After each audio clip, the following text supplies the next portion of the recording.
presentation on Sofer Stom, the consciousness of the Sofer Stom. I'm going to be throwing a lot of Hebrew at you. So if you open your page, the packet, the second page or the back of the front page is the terms. Flip it. Is all your terms. I did my best to put everything those terms in blue. And so when you're going along, so we're Stom. So remember we're going, if you're looking at it, do it this way. We're reading from right to left in Hebrew, not how we do it left to right. Here we go. What is a Sofer Stom? Sofer Stom is well, it means scribe, first of all. So we're going to talk about the scribe. In Hebrew, we call it sofer. And the Stom part is pretty much what the sofer does. Come on. So they work on the Sifrei Torah, which is the Torah scroll, as I brought today. They also work on the tefillin, which is these prayer boxes that I'll get into detail a little later. And they make the mezuzah. This is where it goes on the door. You guys seen that? Okay. So how do you become one? Well, first of all, you have to be Jewish. It is a Jewish scroll that they're working on, Jewish sacred writings. And majority of them are 99% are male. There is now a couple females coming up into the ranks.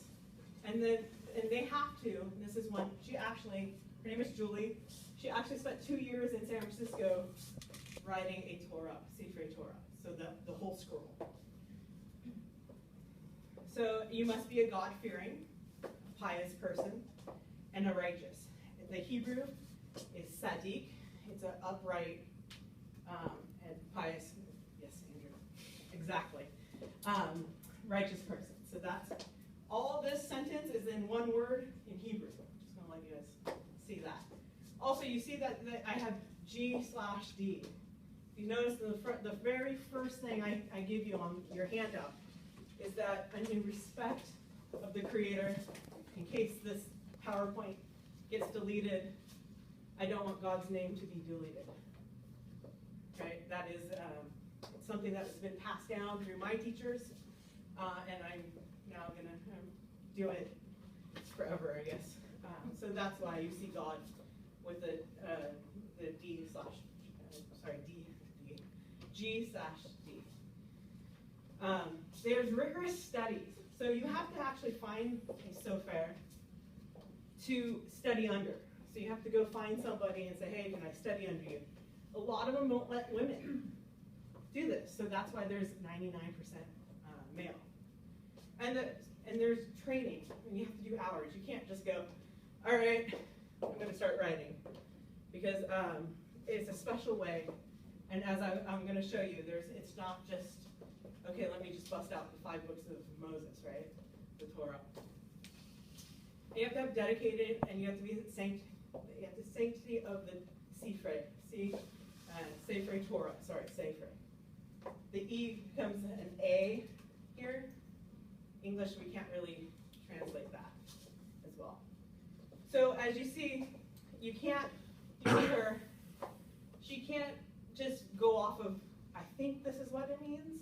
She literally has to copy word for word. So I brought my Chumash, which is just another word for the book and the actual writing of this one has Hebrew and English. So she's looking at the Hebrew and literally writing it word for word. You know, there's no pleasures and issues here. It's a must. It's a must. Okay, so the transformation of consciousness of a scribe. It's a ritual. It starts with sorry, yes? So you said she looked at a Hebrew and then she translates it into English? Yes, I'll actually get into it a little more when we talk about the Sefer Torah. And then at the end of my presentation, then you can come up and actually look at this so you can see it, okay? Great question. So I came up with a definition, or sorry, not there yet. We're going to do the mitzvah, or the bath.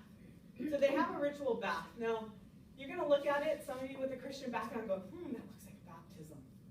It comes from baptism. This is where baptism comes from. So the mikvah, sorry I didn't put that in blue.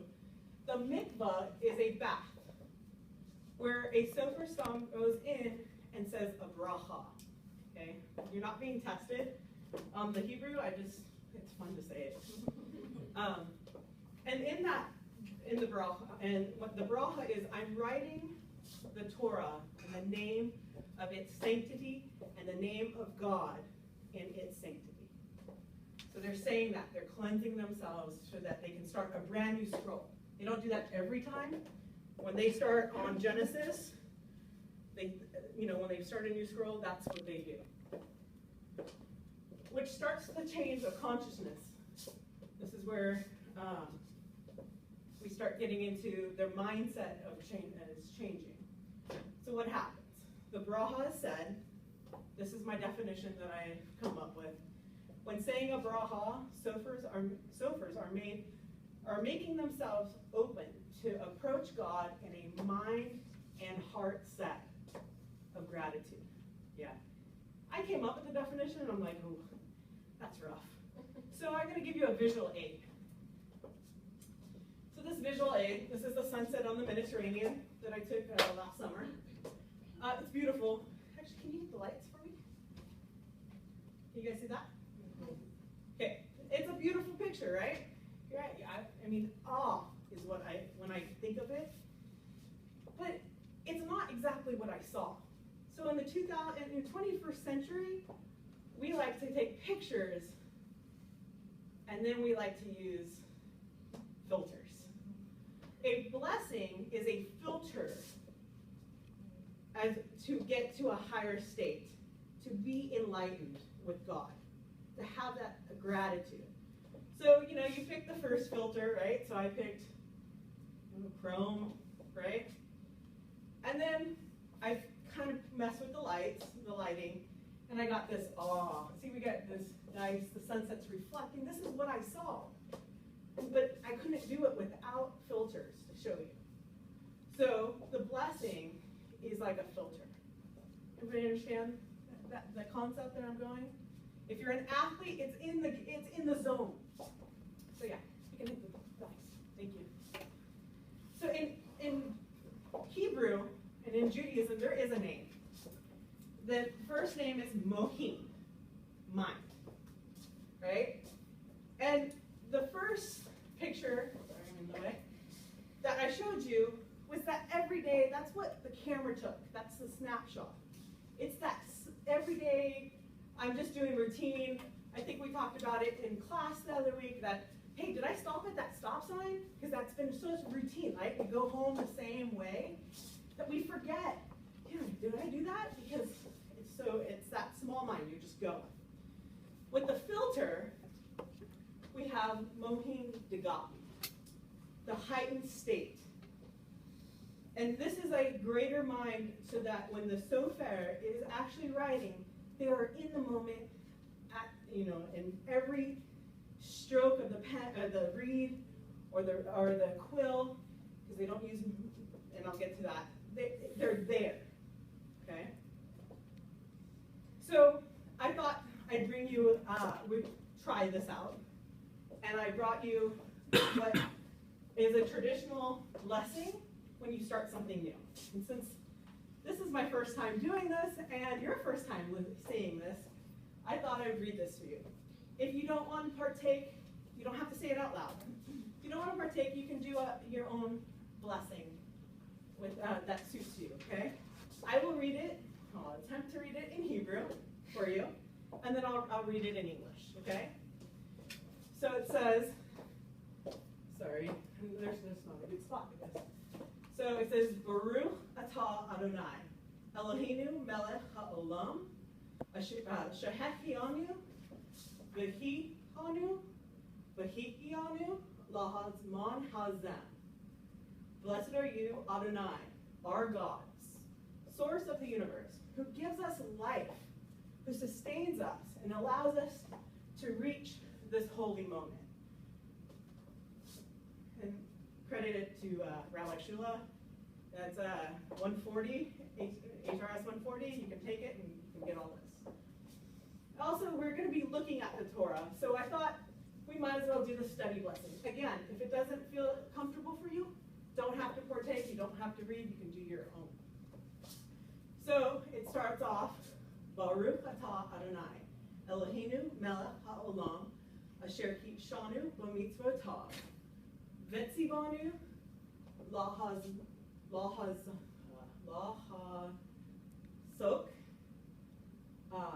divrei Torah. Blessed are you, Adonai, sovereign of the universe, who offers us the of holiness through doing of the commandments and asks us to engage in the words of the Torah. And then that would be Amen, or Amin.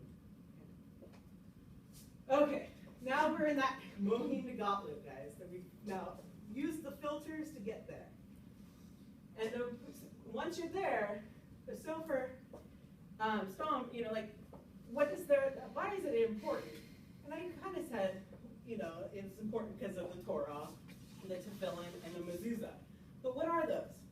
The Sifrei Torah, Sifrei means a scroll, Torah scroll, which we have right here. So that's what the S stands for, right? The T stands for Tefillin, and then the M stands for Mezuzah. Or if you have multiple in your house, it's Mezuzot.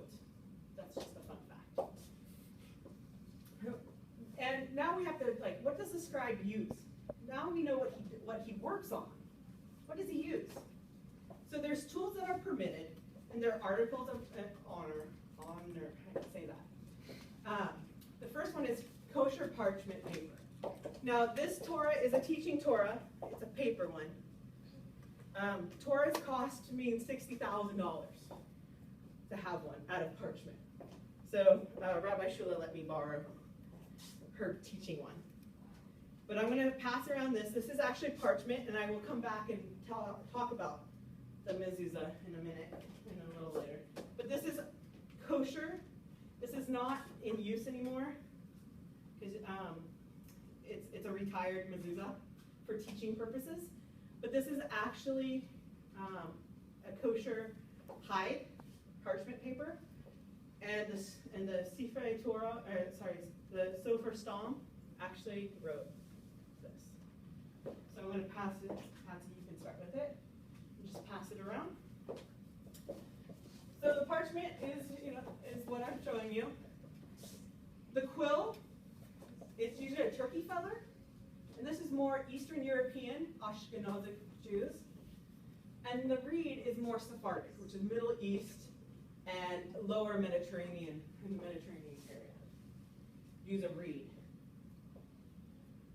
Ink. Ink is very interesting. I actually gave you a recipe to make ink. And we can actually, other than gum of Arabic, I don't know where you would get that, but you probably can get it on Amazon.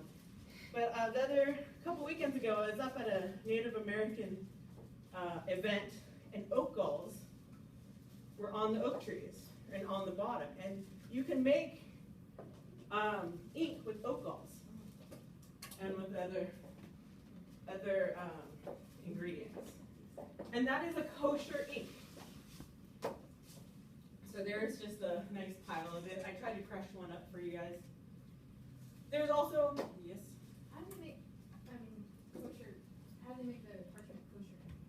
So it's the killing of the animal and how they prepare, that's a good question, how they prepare the hide. It's hide, yes. Hide? It's hide. Okay. Great question, thanks. There's also tools that you're not allowed to use. So there are any base metals, iron, steel, brass, copper, bronze. Does anybody know why? Anybody? Yes? Because those things are used in fertility. They're weapons, yeah. We make weapons out of those. So we're not supposed to, a kosher Torah, you're not supposed to use any of those articles and metals within it. So that's why it's a wooden scroll. Okay. Soft metals are okay. So you'll see You know, if you go to a synagogue, you'll see them use what looks like a metal hand to read from the Torah, because you don't touch the parchment. And they use a soft metal, like gold plated, to touch the Torah, because you don't want your hands, the grease from your hands. So we're here for the Sefer Torah. It means the book of teaching or the book of law. Depends on which rabbi you talk to or what synagogue you go to, is what they talk about. Judaism is really great because you can interpret it and have an argument, and you both are right. The saying is elu ve'elu. It is what it is. So, black fire. It's also called black fire on white fire, and that is the word. The actual ink is the black fire, and the white fire is the parchment. There's about 600,000 plus letters in the Sefer Torah. There's only 22 consonants in the alphabet. So it's pretty interesting. So I'm going to give you, I want to show you, that says Bereshit, so that's Genesis, 1 to 3. So the numbers and letters are the same. They use the same. So the Sefer Torah would look at that book that I brought you, and it would be like this. And if you see, there's these cool little accents, what you would call accents. Some of them are vowels. Like that's an ah sound.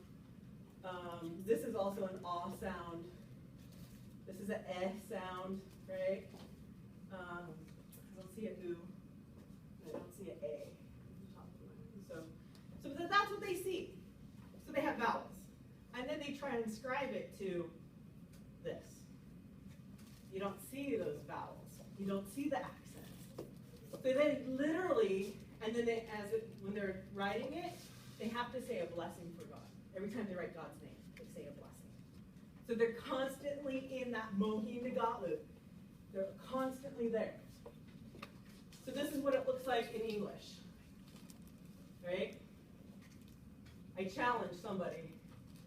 Can you read it? Because this is what you would write in English. Come on. Anything? When God began to create heaven and earth, the earth began being formed, being unformed, and void with darkness. Speak up. With darkness over the surface of the deep, and I don't know. Wind Wind from God God's sweeping over the water. God said, let it be light. And it was light. It's challenging. You imagine writing just in consonants? So they have to take what we see here in Hebrew, right? It's in the Hebrew form, and they have to bring it to this. They can't be like in that, oh, I gotta do the dishes tonight. I have to go get my boyfriend a card. They can't do that. They constantly have to be, and every time you see God, they have to say this prayer, right? I am the name of God in honor of His name. Okay. We have what in every line or every verse at least has God in it. So they're constantly in this higher state by saying these blessings. And this translation is from the Tanakh that is used here on campus. The tefillin. Tefillin is pretty cool, and I'll send